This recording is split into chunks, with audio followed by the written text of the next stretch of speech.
জুমার নামাজ পড়ার জন্য মসজিদে আসার বসার তৌফিক দিয়েছেন, এজন্য আমরা শুকরিয়া আদায় করি আলহামদুলিল্লাহ। আমরা আজকে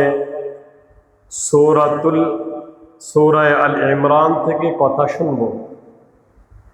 133 নম্বর আয়াত তেলাওয়াত করেছি। এই আয়াত থেকে ইনশাআল্লাহ কিছু কথা শুনবো আমরা, যদি আল্লাহ তাআলা তৌফিক দান করে।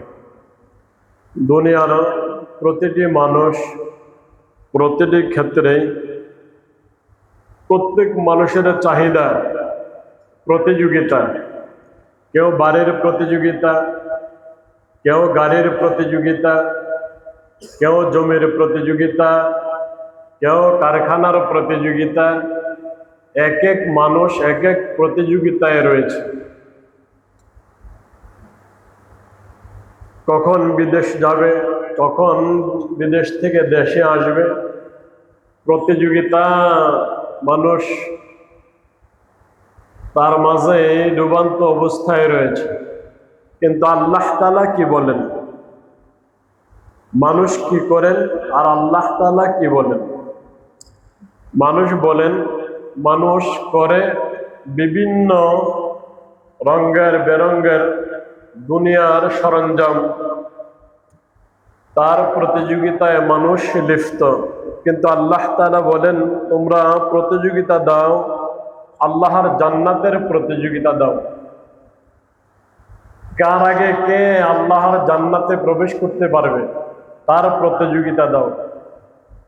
প্রতিযোগিতা যদি দাও, গুনাহ ক্ষমা চাওয়ার প্রতিযোগিতা দাও। কার আগে কে গুনাহগুলো ক্ষমা করাতে পেরেছে তার প্রতিযোগিতা দাও। এজন্য আল্লাহ তাআলা বলেন, ওয়াসারিউ ইলা মাগফিরাতিন মির রাব্বিকুম ওয়া জান্নাতিন আরদুহা আস-সামাওয়াতু ওয়াল আরদ উইদ্দাত লিল মুত্তাকিন। আল্লাহ তাআলা বলেন, ছোট প্রতিযোগিতা দাও, দৌড়াও, আল্লাহ তাআলার মাগফিরাতের দিকে দৌড়াও, যেদিকে গেলে আল্লাহর ক্ষমা পাওয়া যাবে। দৌড়াও, প্রতিযোগিতা দাও, জান্নাতের প্রতিযোগিতা দাও, যে রাস্তায় গেলে জান্নাত পাওয়া যাবে। রাস্তা মানুষের জন্য দুইটি, একটি হলো ডানের রাস্তা, আরেকটি হলো বামের রাস্তা। ডান দিকে গেলে জান্নাত, বাম দিকে গেলে তো জাহান্নাম। এখন কোন দিকে যাবে, কোন দিকে রাস্তার জন্য মানুষ প্রতিযোগিতা দেবে? কি ডান দিকে রাস্তার জন্য না বাম দিকে রাস্তার জন্য? আল্লাহ তাআলা কোরআনে কারীম নাযিল করে মানুষের রাস্তা বলে দিয়েছেন, তুমি কোন দিকে যাবে। এজন্য আল্লাহ তাআলা বলেন, ওয়াসারিউ, প্রতিযোগিতা দাও, দৌড়াও, মাগফিরাতিন মির রাব্বিকুম, আল্লাহ তাআলার মাগফিরাতের দিকে দৌড়াও, ওয়া জান্নাতিন, এবং জান্নাতের দিকে দৌড়াও। তাহলে দুনিয়ায় প্রতিযোগিতা দিতে হলে আল্লাহর ক্ষমার প্রতিযোগিতা দিতে হবে, জান্নাতের প্রতিযোগিতা দিতে হবে। এই প্রতিযোগিতা হলো সবচেয়ে বড় প্রতিযোগিতা। জান্নাত ক্রয় করতে হবে দুনিয়া থেকে, আল্লাহর ক্ষমা পেতে হবে দুনিয়াতেই। এজন্য ক্ষমা এবং জান্নাতের প্রতিযোগিতা করো। আল্লাহ পাক রব্বুল আলামিন বলেন, ওয়াসারিউ ইলা মাগফিরাতিন মির রাব্বিকুম, দৌড়াও, আল্লাহ তাআলার ক্ষমার দিকে দৌড়াও, ওয়া জান্নাতিন, জান্নাতের দিকে দৌড়াও, ওয়া জান্নাতিন আরদুহা আস-সামাওয়াতু ওয়াল আরদ, এমন জান্নাত, এত বড় জান্নাত, আসমান জমিন বিস্তৃত জান্নাত, সে জান্নাতের দিকে দৌড়াও। পৃথিবীর ভিতরে সবচাইতে একেবারে লাস্ট, তার পরে আর কেউ জান্নাতে যাবে না। এই ব্যক্তির জন্য আল্লাহ বর্তমান 10টা দুনিয়ার সমান জান্নাতে রেখে দিয়েছে। সুবহানাল্লাহ। এজন্য আল্লাহ পাক রব্বুল আলামিন বলেন, আসমান জমিন বিস্তৃত জান্নাত, ওই জান্নাতের দিকে দৌড়াও, আল্লাহ তাআলার ক্ষমার দিকে দৌড়াও।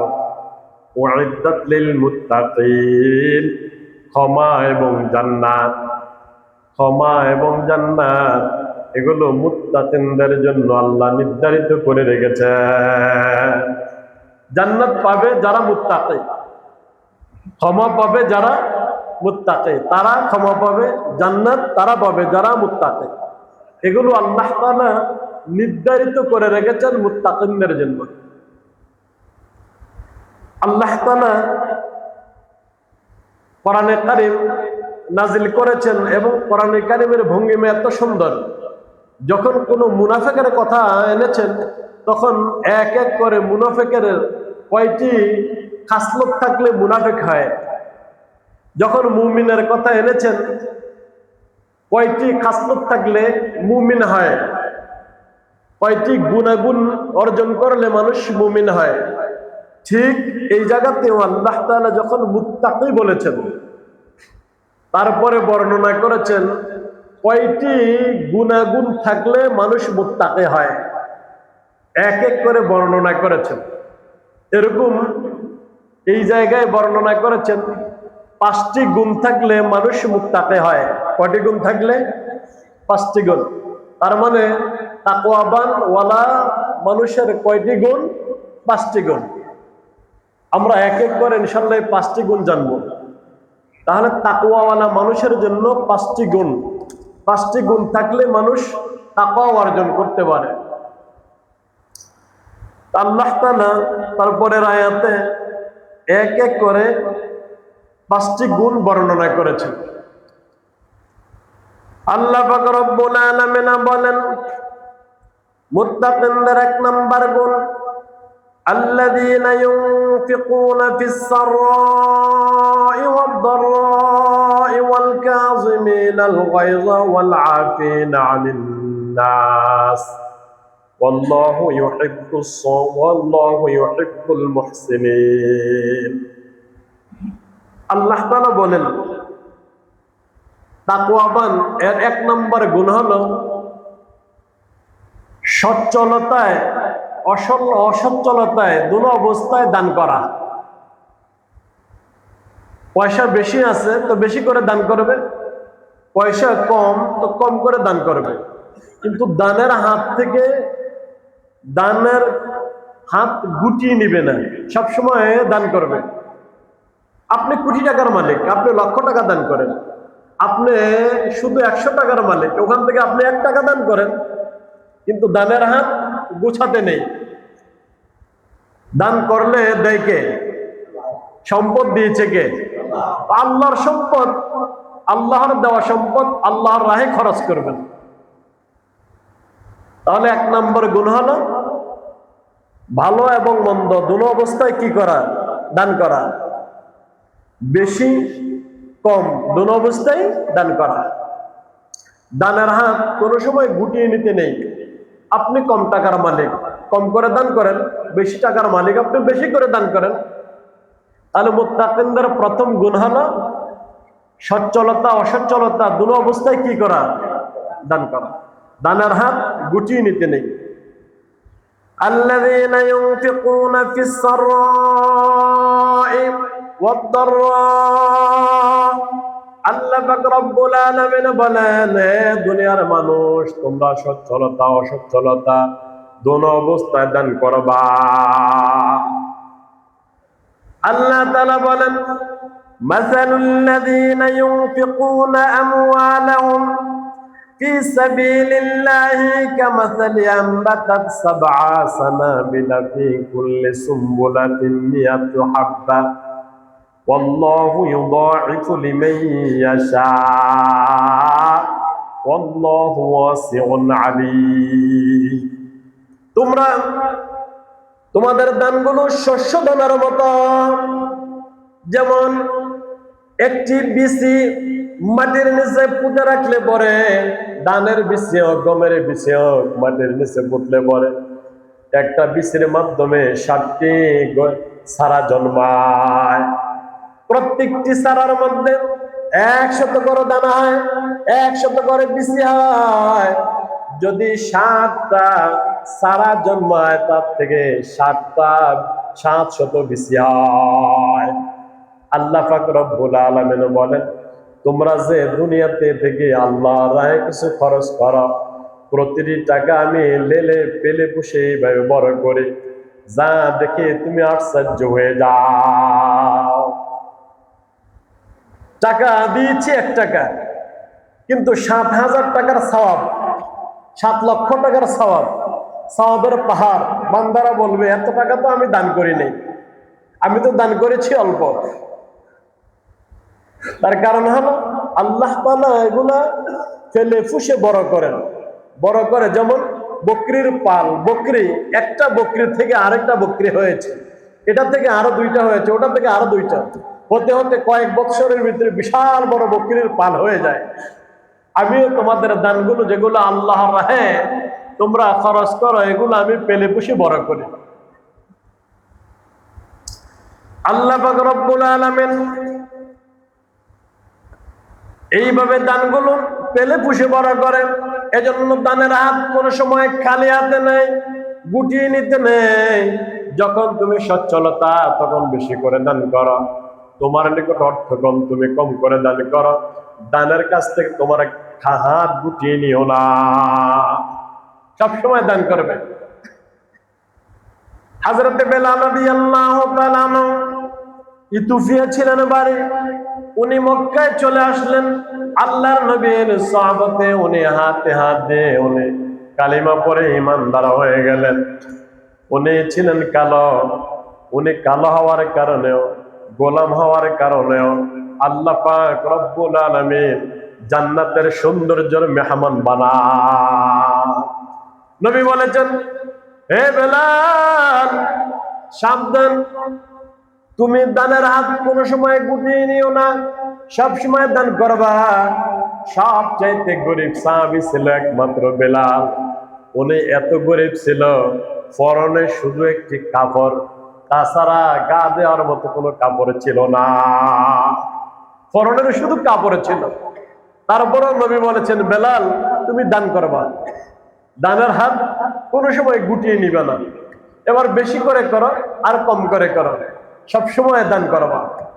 আল্লাহ পাক রব্বুল আলামিন গোপনীয় দানকে পছন্দ করেন, গোপনীয় দানকে পছন্দ করেন। রাস্তা দিয়ে হেঁটে যাচ্ছেন, রাত্র বাজে 2টা, কেউ দেখে না, রাস্তা দিয়ে হেঁটে যাচ্ছেন, মসজিদের পাশে দান বাক্স, কসকসে 1000 টাকার নোট পকেট থেকে বের করে দিয়েছেন, বের করে দান বাক্সে ঢুকিয়ে দিয়েছেন। দেখেছে কে?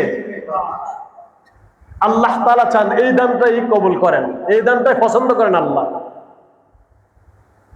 আল্লাহ পাক রব্বুল আলামিন গোপনীয় দান, যেগুলো আল্লাহকে সন্তুষ্ট করার জন্য দান করা হয়, আল্লাহ তাআলা দানকে পছন্দ করেন। কোন সময় দানের হাত খালি দিতে নাই, সব সময় সচ্ছলতা ও সচ্ছলতা দোনো অবস্থায় দান করা। তাহলে মুত্তাকির 1 নম্বর গুণ কি? দান করা। বলেন না, মুত্তাকির 1 নম্বর গুণ কি? দান করা। সচ্ছলতা অসচ্ছলতা দোনো অবস্থায় কি করা? দান করা। এটা হলো মুত্তাকিনের 1 নম্বর গুণ। তাহলে আমরা পেয়েছি ইনশাআল্লাহ, পেয়েছি মুত্তাকিনের 1 নম্বর গুণ। দেখি 2 নম্বর গুণ কি বলে। 2য় নম্বর গুণ আল্লাহ পাক রব্বুল আলামিন বলেন, ওয়াল কাযিমিনাল গায়য। 2য় নম্বর গুণ, রাগ করা যাবে না। 2য় নম্বর মুত্তাকি যারা, তাদের 2য় নম্বর গুণ হলো কি করা যাবে না? রাগ করা যাবে না, গুসা করা যাবে না। রাগ করে, গুসা করে, মাথা খারাপ হয়ে খুনাখুনি পর্যন্ত হয়ে যায়, হয় না? বাবা তার ছেলেকে খুন করে ফেলে, ছেলে বাবাকে খুন করে ফেলে, বাবা সন্তান, মা সন্তান খুন হয়ে যায়। কিসের কারণে? রাগের কারণে। কিসের কারণে? রাগের কারণে। এই জন্য আল্লাহ তাআলা মুত্তাকিনের 2 নম্বর গুণ বর্ণনা করেছেন, রাগ করা যাবে না, রাগ নিয়ন্ত্রণ করতে হবে। আল্লাহর পয়গম্বর বলেন, দুনিয়ার মধ্যে কুস্তিগিরি করে অন্যকে হারিয়ে দেওয়ার নাম বীর পুরুষ নয়। বলেন তো, দুইজন কুস্তিগিরি লেগেছে, একজন আরেকজনকে হারিয়ে দিয়েছে। মাঠে যারা দর্শক ছিল সবাই যে হারালো তাকে বাহবা দিবে না? নবীজি বলেছেন যে কুস্তিতে হারাইলো অন্যকে সে মহাপুরুষ নয়। মহাপুরুষকে ওই ব্যক্তি হলো মহাপুরুষ যে তার নিজের রাগ নিজে নিয়ন্ত্রণ করতে পারে। সুবহানাল্লাহ। যখন রাগ উঠে হিতাহিত জ্ঞান থাকে না, তখন নিজের রাগ নিজে নিয়ন্ত্রণ করতে পারলে সেটা হলো সবচাইতে বড় মহাপুরুষ। এজন্য মুত্তাকি যারা তারা রাগ করতে পারবে না। দেখেন, মেয়ে মায়ের সঙ্গে রাগ করে, বাবা ছেলের সঙ্গে রাগ করে, ছেলে বাবার সঙ্গে রাগ করে, রাগ করে ঝগড়া হয়, স্বামী স্ত্রী রাগ করে, দুইজনে ঝগড়া হয়, তালাক পর্যন্ত গড়ায়। ঠিক না ভাই? ঠিক, তালাক পর্যন্ত হয়ে যায়। এজন্য রাগ করা যাবে না। মুমিন যারা, মুত্তাকি যারা, তারা রাগ করে না, কোনো কাজেই রাগ করে না। আল্লাহর পয়গম্বর জনাবে মুহাম্মদুর রাসূলুল্লাহ সাল্লাল্লাহু আলাইহি ওয়াসাল্লামের কাঁধে ঘাড়ে নারী বুড়ি, উটের নারী বুড়ি এগুলো দিয়েছে। নবীকে অনেক গালাগাল করতো, নবীকে মারতো, নবীকে তাইফের ময়দানে রক্তাক্ত করে ফেলেছে। শরীর থেকে রক্ত এত ঝরেছে, তায়েফবাসী নবীর পিছনে যুবক ছেলেদেরকে লেলিয়ে দিয়েছিল। তারা পাথর মারতে মারতে নবীজির যেই মাত্র পাথর গিয়ে নবীর শরীরে আঘাত, সঙ্গে সঙ্গে রক্ত বের হয়ে যায়।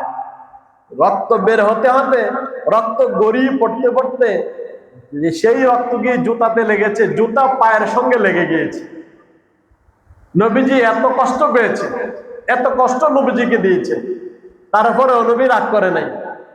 জিবরাইল আলাইহিস সালাতু ওয়াস সালাম এসেছেন, ইয়া রাসূলুল্লাহ, ইয়া হাবিবাল্লাহ, তায়েফবাসী দুই পাহাড়ের মাঝখানে তাদের বসবাস, যদি আপনি বলেন তাহলে পাহাড় নিয়ন্ত্রণকারীর ফেরেশতা রয়েছে, উনি এসে দুই পাহাড় চাপা দিবে, তায়েফবাসী দুই পাহাড়ের নিচে পিষে যাবে।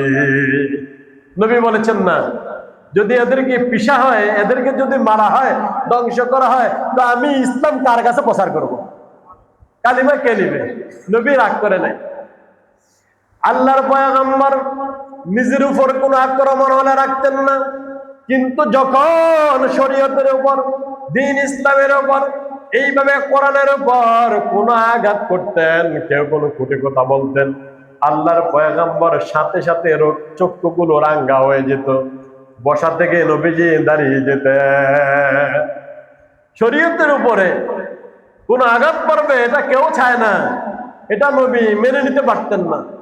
এটা দুনিয়ার কোনো মুত্তাকি, যারা দুনিয়ার মুমিন ঈমান এনেছে, মুত্তাকি, এদের সামনে কোরআনের বিরুদ্ধে কোনো কথা বললে এরা সহ্য করতে পারে না, এরাও রেগে যায়। মুত্তাকি যারা, এরা রাগ করে না, কিন্তু কখন শরীয়তের উপরে আঘাত করলে এরা রাগ করে বসে।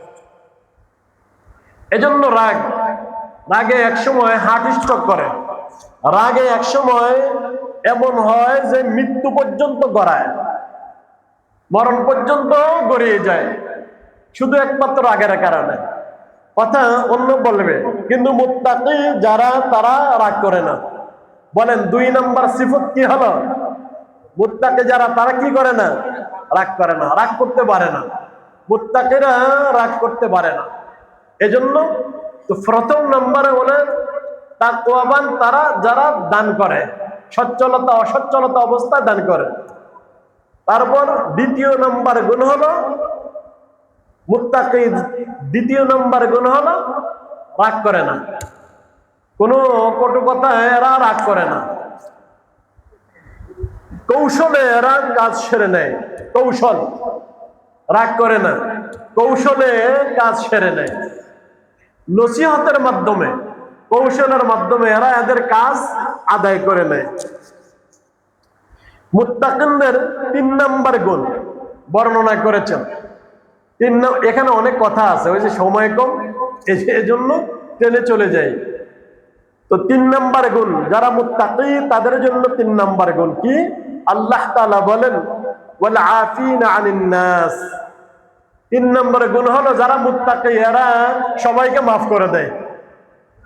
সবাইকে কি করে দেয়? মাফ করে দেয়।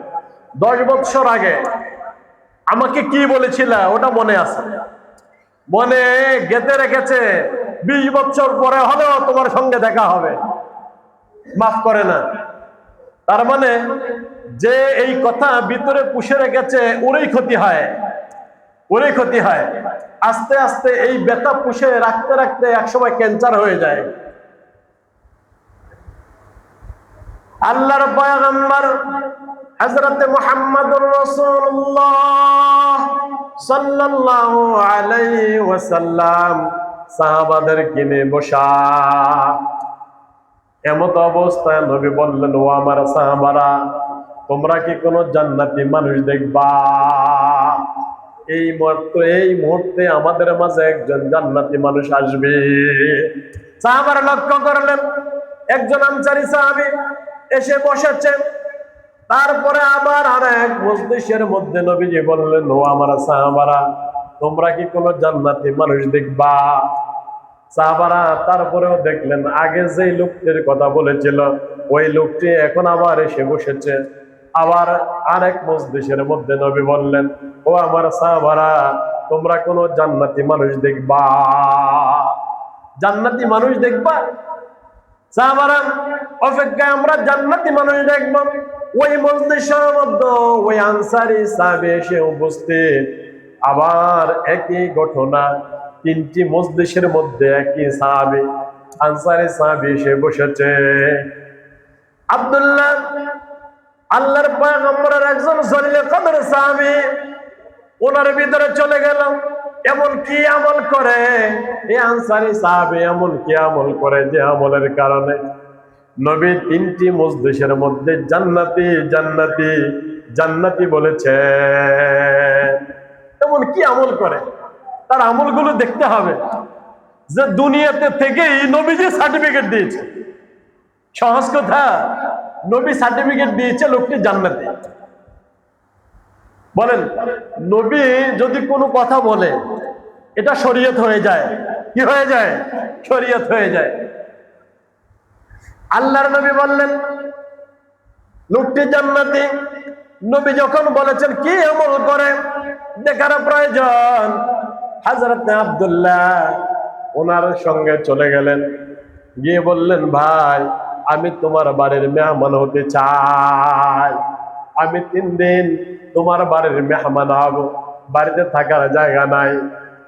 তার উদ্দেশ্য হলো ওনার আমল দেখা। চলেন, বাড়িতে নিয়ে গেলেন, নিয়ে আমল দেখাবে, নিয়ে বাড়িতে মেহমানদারি শুরু করে দিলেন। 3 দিন রয়েছেন। 3 দিন পরে উনি বিদায় হয়ে চলে আসবেন। আনসারী সাহাবীকে ডাকলেন, আসলে আমি আপনার বাড়িতে থাকার জন্য আসি নাই, আমি এসেছিলাম আপনার আমল দেখার জন্য। কি আমল করেন? আপনার আমল দেখার জন্য আমি এসেছি।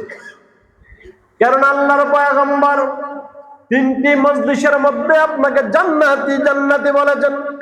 দুনিয়ায় থাকতে আল্লাহর নবী আপনাকে জান্নাতের সার্টিফিকেট দিয়েছেন, কি আমল করেন? কিন্তু আমি তো তেমন কোন আমল দেখি না। আমরা যেমনি 5 ওয়াক্ত নামাজ পড়ি, আপনিও তো নামাজ পড়েন। আমরা যেইভাবে তাহাজ্জুদ নামাজ পড়ি, কিয়ামুল লাইল করে, আপনিও তো কিয়ামুল লাইল করেন। কোরআন তেলাওয়াত করে, আপনিও তো কোরআন তেলাওয়াত করেন। কিন্তু আমাদের বেলায় আল্লাহর পয়গম্বর কোন সময় জান্নাতি বলে না, আপনার বেলায় কেন জান্নাতি বললেন? আনসারী সাহাবী বলেন, আমি তেমন কোনো আমল করি নাই। দৈনন্দিন যে আমলগুলো করার প্রয়োজন ওই আমলগুলো আমি করি, তাছাড়া আমি অতিরিক্ত কোনো আমল করি না। তবে হ্যাঁ, একটা আমল করি, অতিরিক্ত একটি আমল করি, যে আমলটা মনে হয় আপনারা করেন নাই। আমি এই অতিরিক্ত একটা আমল করি। কি আমল করেন? আমি যখন ঘুমাতে যাই, রাতের বেলা যখন আমি ঘুমাতে যাই, তখন আমি বিছনায় শুয়ে আমার সঙ্গে দিনে দিনে যা কিছু ঘটেছিল সকলকে আমি মাফ করে দেই। সকলকে মাফ করে প্রশান্ত হৃদয় নিয়ে আমি ঘুমাতে যাই। এই একটি আমল করে। এজন্য আল্লাহ পাক রব্বুল আলামিন বলেন ওয়াল আফিনা আনিন নাস, মুত্তাকি যারা তারা মানুষকে মাফ করে দেয়, মানুষের যা কষ্ট সে দিয়েছে, মানুষ দিয়েছে, এগুলো আর মনে রাখে না, সবাইকে মাফ করে দেয়। আল্লাহর পয়গম্বর মক্কা ছেড়ে মদিনায় চলে গেলেন, নিজের বাড়ি ঘর নিজের দেশীয় সব মানুষকে রেখে মদিনায় চলে গেলেন।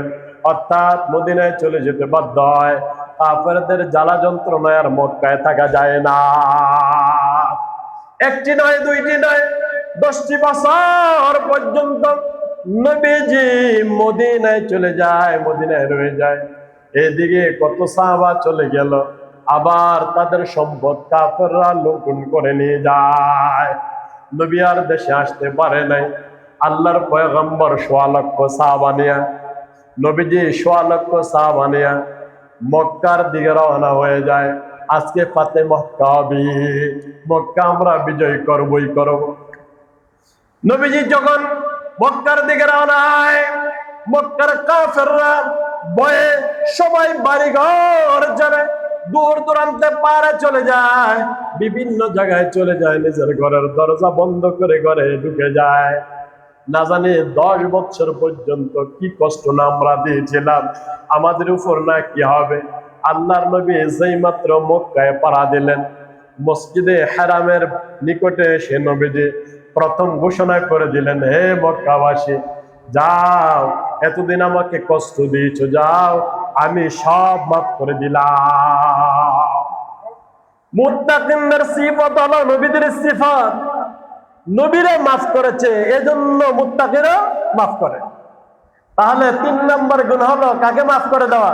মানুষকে মাফ করে দেওয়া। আপনার পায়ের লগে পা লেগেছে, আপনাকে একটা ঘুষি দিয়েছে, গালি দিয়েছে, মাফ করে দিবেন। মাফ না করে এটা যখন আপনি অন্তরে অন্তরে পুষবেন, যতদিন পর্যন্ত পুষবেন এতদিন আপনার অন্তরে জ্বালা থাকবেই থাকবে। এজন্য প্রথম নাম্বার গুণ হলো দান করা, দ্বিতীয় নাম্বার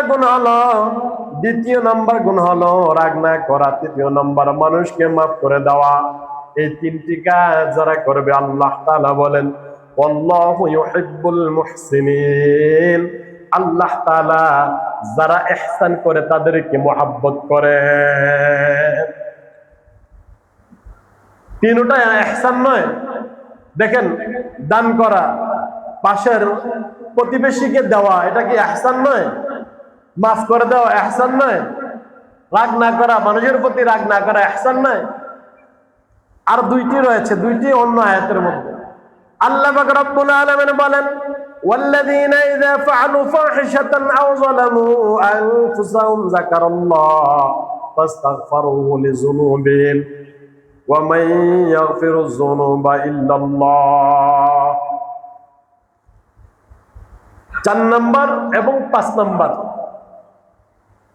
যদি কেউ অশ্লীলতা কাজ করেই ফেলে, অশ্লীলতার কোনো কাজ করেই ফেলে, অথবা নিজের উপর জুলুম করে ফেলে, 4 নম্বর হলো অশ্লীলতা করে ফেলেছে, 5 নম্বর হলো নিজের উপরে জুলুম করে ফেলেছে।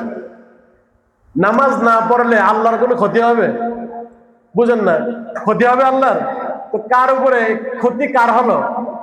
নিজের নফসের উপরে জুলুম করা হলো, ঠিক না ভাই? ঠিক।